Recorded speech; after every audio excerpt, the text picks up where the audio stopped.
Hi, it's Elaine from Penguin Place Crafts. I just realized this camera angle gives you view of my mess, my table that is a mess. That's that's my world.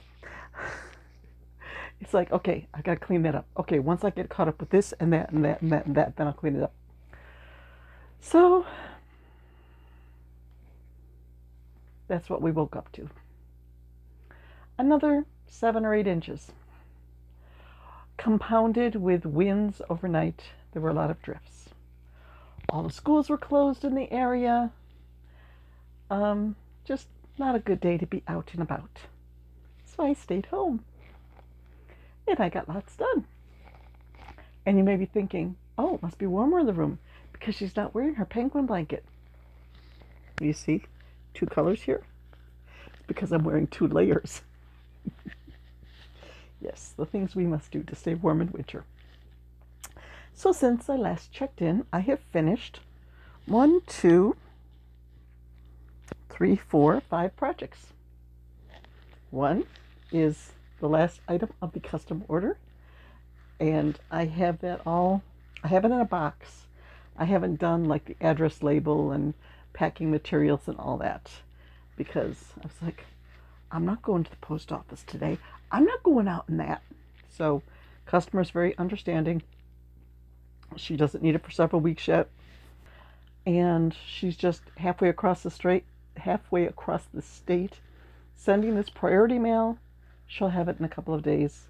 So if I don't get it mailed till tomorrow, that's fine. Okay. So today, well, after I finished that last night.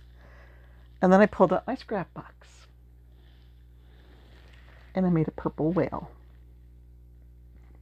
ornament. Is it whimsical stitches? I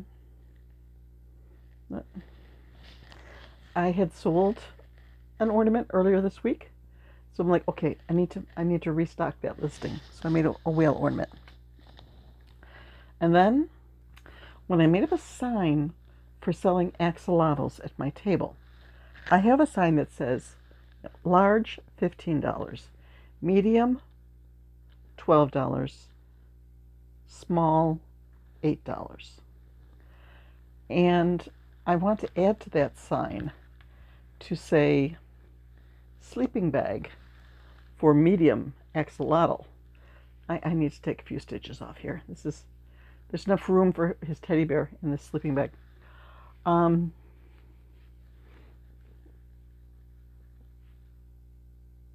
So I will have an addition to the sign that says sleeping bag for medium axolotl, $4. And I made up a sleeping bag this morning. I couldn't find the pattern from the original, but I figured, I could just wing this because the original pattern, you just went back and forth with double crochets and then you sewed it down one side and sewed it part way up the other. And I wanted to make it no-sew. So I did a chain at the bottom and went around. And I did turn and chain 2 and turn each time so that you would have the same look once you went and started going back and forth in rows for the top 2. But it's rather apparent that I was picking up a stitch each row because it sort of widened up there. So that was the first thing I worked on this morning. Then I continued in the scrap box mode. And I made a gecko. A rainbow striped gecko. And his stripes, he has stuffing like stuck to his nose. The stripes are not consistent. Some are 2 rows, some are 3 rows, that's 4 rows, that's 1 row. The black stripes are not consistent because I just tied the yarn on and kept going till I ran out of color. I did have one issue. When I found these little red safety eyes. They're probably 8 millimeter. I could not find backings to fit them. So I glued them on, and then I glued some disc backings that were too big to the shaft. And I'm hoping that I think I'm not going to put this one on Etsy. I'm going to put it, I'm just going to have it at a craft show, and I'm going to explain, like, these are glued in, so this should not go to a child who's going to be picking at the eyes, because I don't trust the glue. So I finished it though. And I still have lots of these little, where the person cut apart the neon stripes. I have like a bag with a couple ounces of neon stripes cut into pieces. So there will probably be another project similar to this. But this is a great way to use up scrap yarn. Making striped geckos, striped snakes. I'm wondering how a snake, a really scrappy snake, would turn out if I used my snake pattern, but I did 2 strands of yarn together, my scrappy balls, and a K hook. So this would be a really bulky, crazy yarn with the yarn ends sticking out. I might do that, because at this point I think I have 3 scrappy balls made up, and I need to make something. But I've already got 3 Mr. Uglies done, so I don't want to have too many of one thing. And then this afternoon, I wasn't feeling all that hot, so I took a nice long nap. And after my nap, I got out some more scrap yarn and made another whale ornament, who is also trailing stuffing. What's this with all the stuffing today? So I think the bag is over in the other room. The thing that was holding me back on these, I finished them earlier. I have a cotton, sort of it's like a 2-strand cotton, but it's twisted, so it looks sort of rustic. And I like using that to make ties for the ornaments. Okay, I had a little ball about yay big. Should be in that scrap box right there. I looked through it a couple times. Couldn't find it. I literally dumped the entire scrap box out on my blanket. Spread the blanket on the floor. Dumped the box out. Nope, not in there. Okay, maybe it's in this box. Nope, not in there. Maybe it's in this box. Nope, not in there. Maybe this box? Nope, not in there. Okay, so I came back here to the craft room, and I checked a 6-drawer, stands about yay high. I mean, 4 foot tall. There's 4 big drawers, 2 little drawers. Nope, not in there. I checked another tray of scrap yarn that's 3 feet by 2 feet. Big strawberry, you know, at the store when they have all these plastic things of strawberries in a big cardboard box. One of those. Nope, not in there. And then, oh, okay, there's some weird yarn over in a tray over there. I didn't find the tiny little ball, but I found the cake. Once upon a time, I think this is back when AC Moore was open in our area, I got a pounder bag of yarn. So I got a pound of this, and I pulled out a skein, and I've been using that for years, just for little projects such as these, and it's still going strong. So maybe I'll just wind off another small ball. What's this? I've got a knot. Oh dear. Can I undo it? Yes, there we go. I think I'll just get myself just a small ounce or so that I can keep out by my chair and not have to keep pulling out this big cake of yarn. Just a little thing that I can put in my box or right next to my chair. Okay, so once I found this, I was also able to put a bell on Brownie. So Brownie is all set for Saturday's show. As far as I know, Saturday's show is still on. I got very detailed directions from one of the organizers. I was just tickled by the amount of information she sent. She's like, okay, here's a map, shows exactly where I am in the gym. And people are unloading from 8 to 8:45, I think. And she had them divided up. Like, if you're in this group, this group of 10 people will come at this, from 8 to 8:15. This group of people will come from 8:15 to 8:30. This group of people, be there at 8:45. So I don't remember which group I'm in, but I will look it up. It just seems very organized. I think I need to ask her about lunch options. I did ask in a post, there's going to be a caterer providing lunches, and I had asked if anything would be gluten-free, and I don't think I got the answer yet. So I probably should follow up on that with the organizer, because that will make a difference in whether I need to pack my lunch.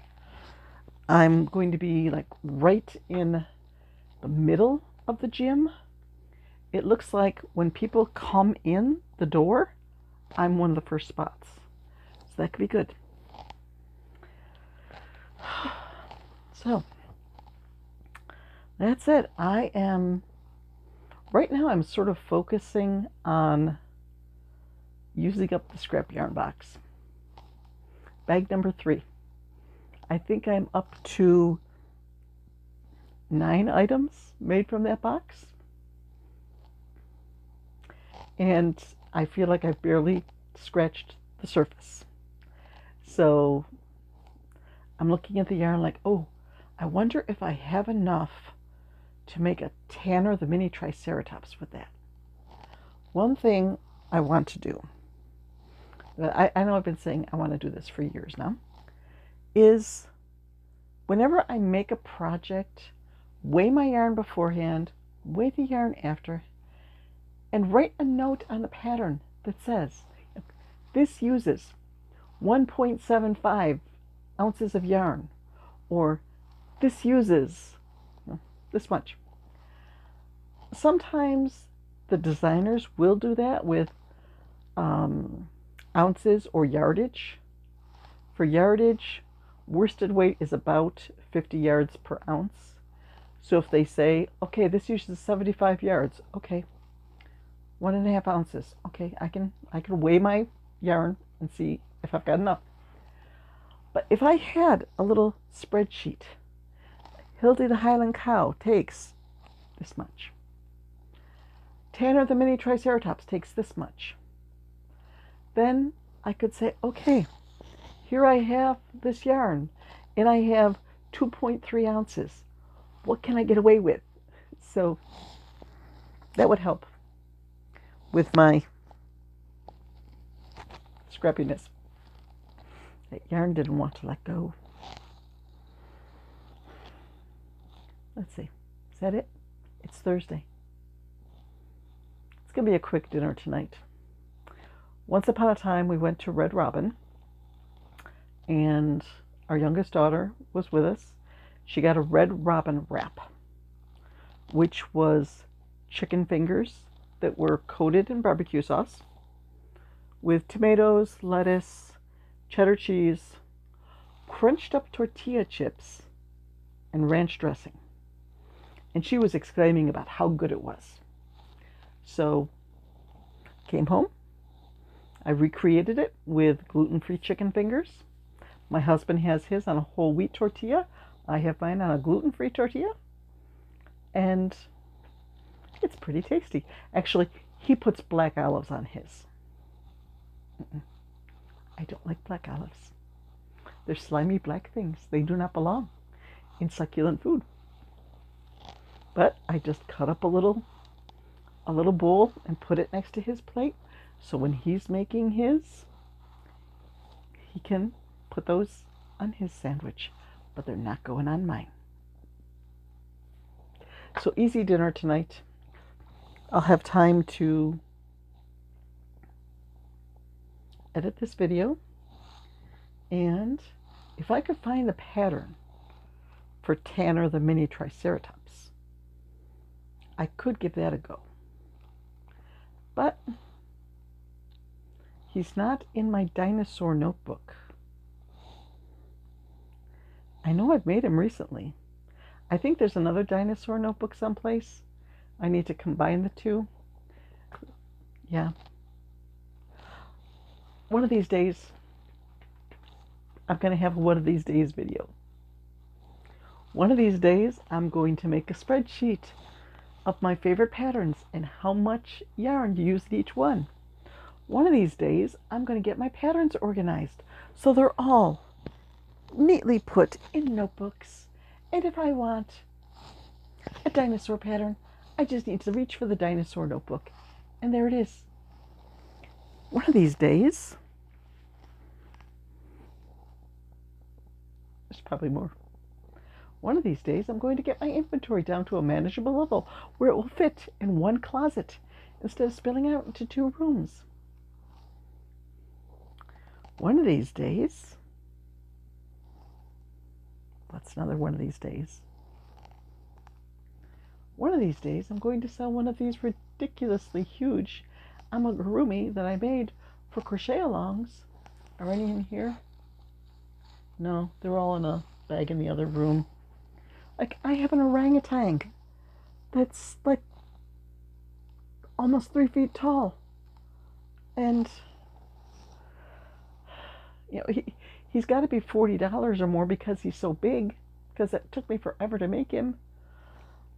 But not many people want to pay $40 for a big orangutan that looks sort of weird. Maybe Mr. Orangutan will make a guest appearance tomorrow. Maybe tomorrow I will gather up a few of these big things and do a video on the unsellables. Stuff that I have made over the years, like for a crochet along, or because I thought, oh, wouldn't this be cute? And years later, I still have it because just not selling. Yeah. Okay. I think tomorrow I'll shoot for the unsellables. I already did send some stuff. I used to make a lot of hats and gloves and scarves. I have ruffle scarves left. That was a fad so many years ago. I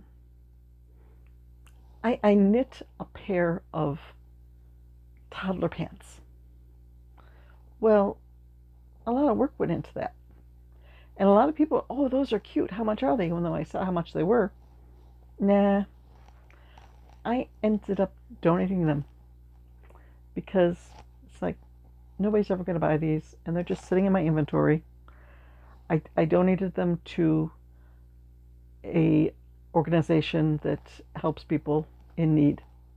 So they'll be going, it won't be somebody like some rich person shopping in a thrift shop and like getting a great deal. They will be going to a family that can't really afford to get the expensive stuff. So that takes the sting out of not being able to sell them.